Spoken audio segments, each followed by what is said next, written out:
Olá, crianças! Bem-vindo ao vestibular.com.br. Professor Marcelo, quero te fazer algumas perguntas. Por que o nosso sal é iodado? Por que os adolescentes começam a crescer de maneira significativa no início da adolescência e cessam o crescimento no final da adolescência? Por que você, mesmo tendo glândula mamária, não tem leite? Quer saber essas e outras respostas? Então segura na bagaça que depois da vinheta tem sistema hormonal para você.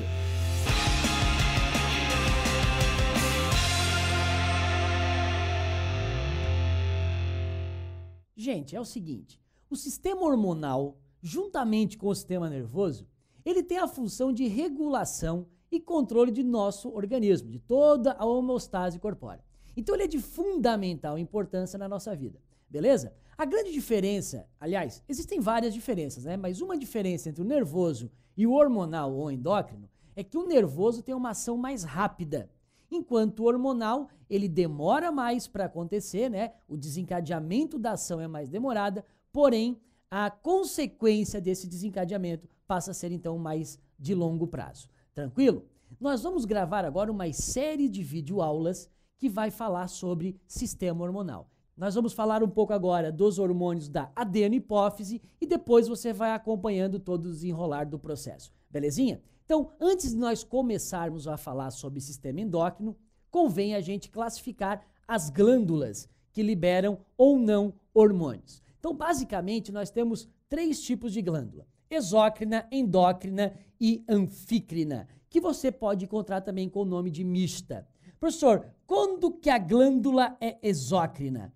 A glândula é exócrina quando ela produzir uma substância química, estou produzindo uma substância química, lágrima, suor, suco gástrico, e esta substância química eu estou jogando para fora do corpo, ou ainda para dentro de um órgão, beleza? Por exemplo, glândula sudorípara produz uma substância química que eu jogo para fora do corpo, logo é uma glândula exócrina. Glândula, por exemplo, sebácea, produz o óleo, a gordura, que é uma substância química, jogo para fora do corpo. Por exemplo, estômago, produz suco gástrico e jogo para dentro de um órgão. Você percebe que ele passa a ser uma glândula o quê? Exócrina, tá? Então, essas glândulas exócrinas, elas não têm ligação com a corrente sanguínea. Então, elas têm ligação com fora do corpo ou com dentro de algum órgão. Belezinha? A glândula endócrina, por sua vez, vai produzir um hormônio. E esse hormônio, veja bem, ela vai jogar, então, na corrente sanguínea, ok? Então, este hormônio, via corrente sanguínea, chega até, então, o órgão-alvo, que é onde ela vai efetuar a sua ação, ok? Então, essa é a grande diferença entre exócrina e endócrina.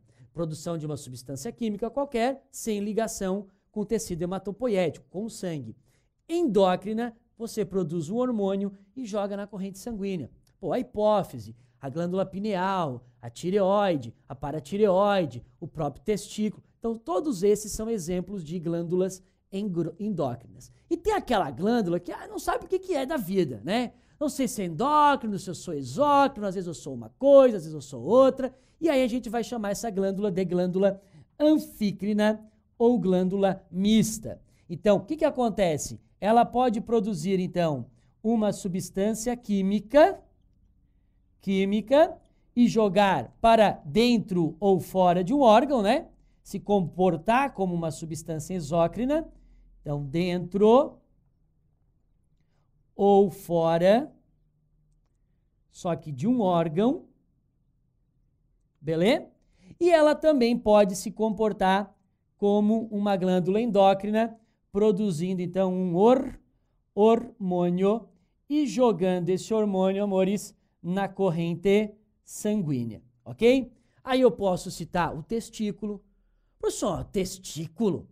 Testículo não produz substância química? Claro que produz, o esperma, né? O espermatozoide, claro que o esperma é um conjunto de substâncias, mas o espermatozoide faz parte dele e ele joga para fora de um órgão.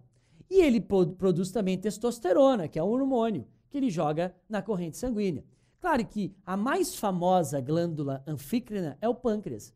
Pessoal, mas pâncreas é glândula ou órgão? Aí que tá, são os chamados órgãos glandulares. A mesma coisa acontece com o fígado, a mesma coisa acontece com o testículo. Então são órgãos que se comportam como glândula, mas também são classificados como um acúmulo de tecidos, formando então um órgão. Belezinha? Então isso é glândula anfícrina. Tranquilo? O que nós vamos ver? Daqui para frente, como se dá a regulação em que uma principal glândula endócrina controla boa parte das glândulas exócrinas, endócrinas e até anfícrinas do nosso organismo. Beleza? Então dá um print agora que nós vamos então falar da hipófise um pouquinho. Fui! Então, gente, vamos dar uma olhadinha nessa glândula aqui, ó. O nome dessa glândula é hipófise. Hipófise. Então, cuidado, tá? A hipófise é uma glândulazinha bem picorruchinha que fica lá na tua cabeça, lá na cabeçota, embaixo do hipotálamo, tá? E ela é dividida, então, em duas partes. A parte da frente, por isso que a gente pode chamar de parte anterior, ó, anterior, tá? Que é a adenohipófise. Então, imagina o seguinte, eu tô aqui, ó, essa aqui é a minha hipófise, ó, meus olhinhos estão para cá, não estão? Então, a minha adenohipófise tá aqui, a minha neurohipófise tá atrás dela, tranquilo? Então, é essa posição que você tem que se orientar.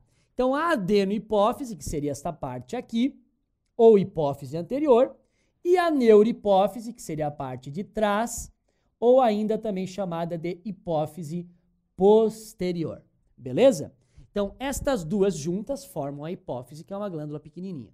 Cara, essa glândula é importantíssima na tua regulação hormonal.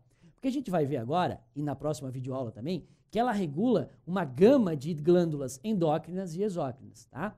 A primeira diferença que eu quero que você perceba é o seguinte. A adenohipófise, ela produz os hormônios, produz e secreta esses hormônios.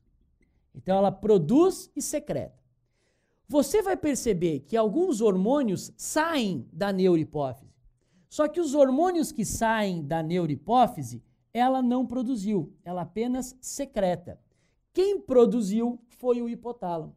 Então, o hipotálamo é uma outra região do encéfalo que fica em cima da neurohipófise, produz alguns hormônios, entrega esses hormônios para a neuro e a neuro apenas, então, o quê? Secreta esses hormônios. Belezinha? Então, essa é a principal diferença. Mas vamos para a prática, vamos para o pau, vamos direto. Por exemplo, peito. Tu aí do outro lado tem peito? Tem peito. Ah, pessoal, eu sou menino. Tem peito, tem glândula mamária, não tem? Claro, mas as meninas, salvo algumas exceções, só as meninas produzem leite, né? E você, menina, você, gatinha que está aí do outro lado, tem leite? Não tem. Professor, não tem leite porque eu sou falhada? Não. Você não tem leite porque não está na hora de produzir leite. É ou não é? Ah, pessoal, mas quando é hora? Quando você engravida. Então você percebe que alguns hormônios sexuais vão estar associados a outros hormônios que vão fazer com que você produza leite. Este hormônio, principal hormônio responsável pela produção de leite, ele é chamado de prolactina. Ó, prolactina, ok? Nós temos prolactina. Se eu dosar a prolactina no meu corpo, eu que sou menino, sou macho pra cacete. Se eu dosar a prolactina no meu sangue, tem. Mas por que eu não produzo leite? Porque é uma concentração baixa. Você, que é menina do outro lado e não está grávida, também tem prolactina. Acontece que quando você engravidar, a tua adenohipófise vai começar a liberar uma quantidade muito maior de prolactina. E esse up, né, esse aumento na quantidade de prolactina produzida, faz com que essa prolactina vá até a glândula mamória. Professor, o que é isso aqui? Isso é um peito, tá? Siliconado, ó, percebe que é perfeitinho. Ah, que coisa horrível. É isso aí, o peito é meu, não é? Eu que desenhei, eu faço como eu quero, tá? Então, o que acontece? Esta prolactina vai na glândula mamária e vai estimular a glândula mamária, então, vai estimular a glândula mamária a produzir leite. Então, você estimula a produção de leite materno. Beleza? Então, você percebe que a adenopófise secretou um hormônio no sangue, chamado de prolactina. Esse hormônio veio numa glândula exócrina, né? E estimulou a produção de leite. Belezinha? Então, é um simples teste, né? É um simples exemplo de como a adenopófise pode interferir, por exemplo, em outra glândula, que nesse caso é a mama. Beleza? Outra coisa importante, no final da adolescência, a gente para de crescer um pouco, pelo menos em altura. A gente começa a crescer em largura, não é? Hein? Cada ano que passa, a gente vai ficando mais largo, né? Mas em altura, a gente para o crescimento. A gente começa a dar uma esticada boa ali no começo da adolescência, final da infância, e para de crescer no final da adolescência. Este esticamento do corpo, né? Essa espichada, como fala, ai meu filho, como tu espichou, nossa avó fala isso, não fala? Então essa espichada no corpo se deve a um hormônio chamado de GH, ó, hormônio chamado de GH. GH, vem aqui pro quadro aqui, ó, dá uma olhada aqui no quadro branco aqui, ó, aqui. Vou botar aqui o nome dos hormônios, tá? Você não precisa teoricamente gravar, beleza? Somatotrófico,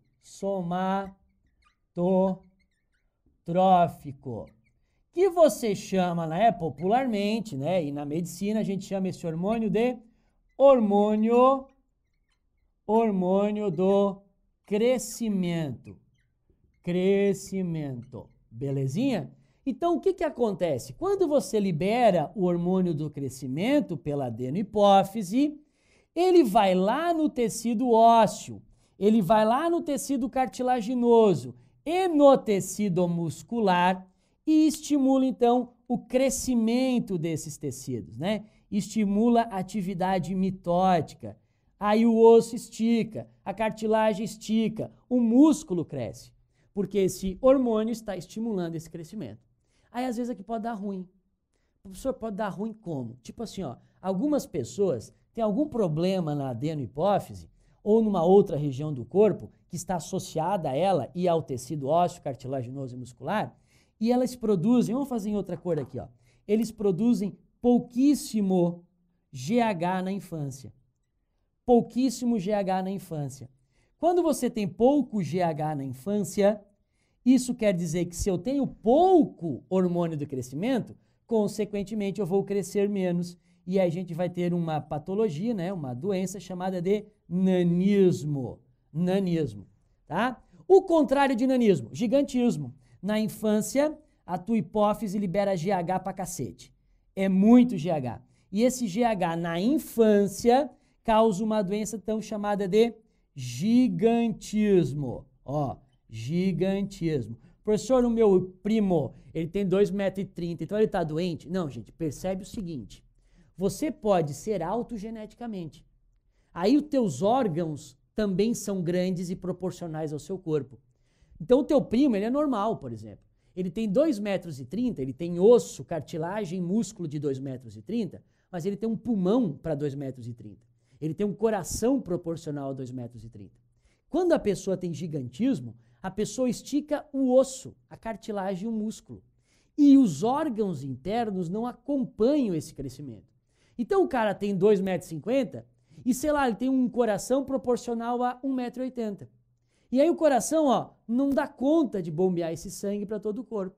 É onde essas pessoas acabam tendo problemas graves cardiovasculares e não vivem muito tempo. Belezinha?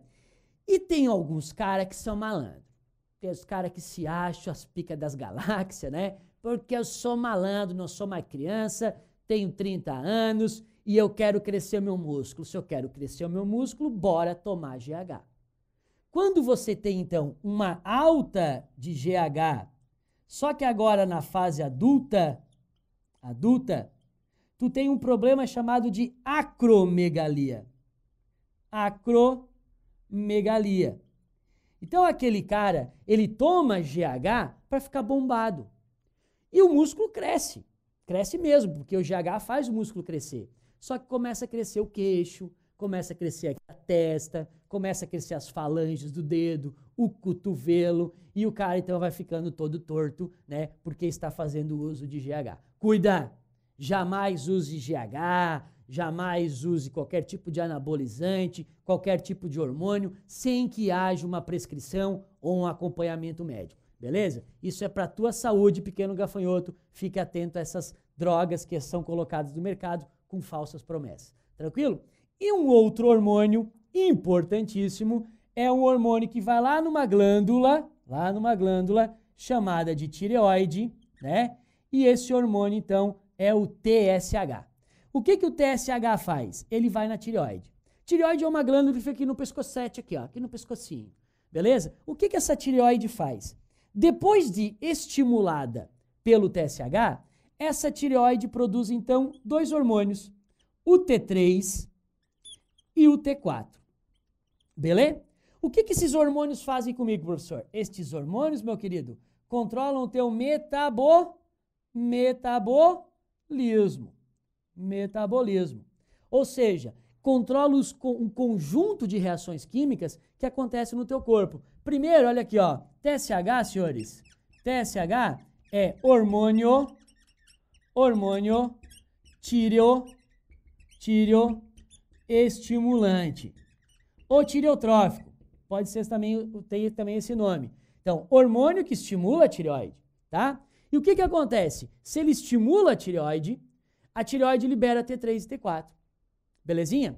Aí existe uma doença famosinha, mas famosíssima, que é o famoso bócio endêmico. Ó o bócio endêmico aqui, ó. Já caiu várias vezes na nossa prova. Tu tem que entender o seguinte. A tireoide, ela precisa de iodo para produzir esses dois hormônios. Iodo.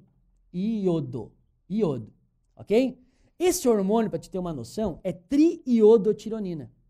Esse é o tetraiodotironina. Então, o que acontece? Às vezes, você tem uma alimentação pobre em iodo. E se você tem uma alimentação pobre em iodo, o TSH vem aqui, estimula a tireoide, diz, ô tireoide, vai, produz T3 e T4, bora produzir T3 e T4. E a tireoide fala, mas eu não tenho iodo, mas eu não tenho iodo. E ela vai se irritando com isso. E ela vai se irritando, e ela vai precipitando proteína, e ela vai aumentando de tamanho, e forma aquele inchaço da glândula da tireoide. A gente chama isso de bócio endêmico, tá? Por que bócio? Porque a tireoide fica inchada, fica pescoçuda, assim, ó, fica pescoçuda. Por que endêmico? Porque era observado em algumas regiões do país, tá? Era endêmico, era comum naquelas regiões. Se descobriu-se, então, a associação com iodo, como é que eu consigo esse iodo? Da alimentação, basicamente frutos do mar. E aquela população não comia frutos do mar. Aliás, tem muita gente que não come frutos do mar, porque tem um alto valor agregado. Então, o que acontece? O governo, então, obrigou que o sal de cozinha fosse, então, iodado.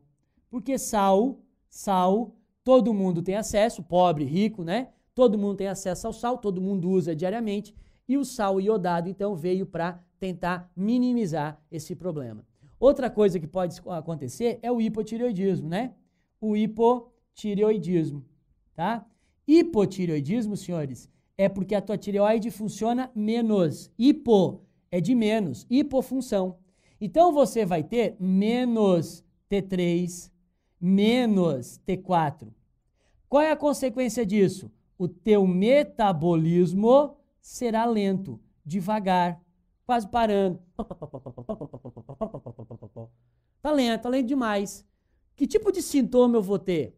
Cara, tu vai ter sonolência, cansaço, preguiça, falta de ar, ok? Tendências a ganhar peso. Então, tu vai ter uma série de problemas associados a uma queda no seu metabolismo. Porque a tua tireoide não consegue mais produzir T3 e T4 diferente. Percebe que o bócio endêmico tem sintomas de hipotireoidismo, tá? E você tem um mecanismo contrário, né? O problema contrário, que seria o hipertireoidismo. O hipertireoidismo é a sua tireoide funcionando melhor do que deveria. Por algum problema, ela está produzindo muito T3, muito T4. E, consequentemente, você passa a ter, então, um metabolismo acelerado. E aí, meu amigo, tu vai ter os sintomas contrários da hipo. Irritação, falta de falta de sono, tu fica assim, ligadaço, taquicardia, né? Teu coração dispara, aumento da temperatura corpórea, aqui diminui, aqui aumenta, tu tá em estado sempre assim de agitação, tendência a perder peso, beleza? Tanto hipo quanto hiper são problemas hormonais, são disfunções hormonais, que pode estar associado a algum problema na tireoide ou até mesmo à tua hipófise, na parte da adeno, porque esses 3 hormônios que eu expliquei saíram da adenohipófise, beleza? E segundo pesquisas, tem muitos outros fatores que podem influenciar nessa tireoide, causando um hiper ou hipotireoidismo, belezinha? Espero que eu tenha ajudado nessa primeira parte de hormônios. Acompanhe ali a nossa videoaula 2. Um forte abraço, beijo na alma. Fui!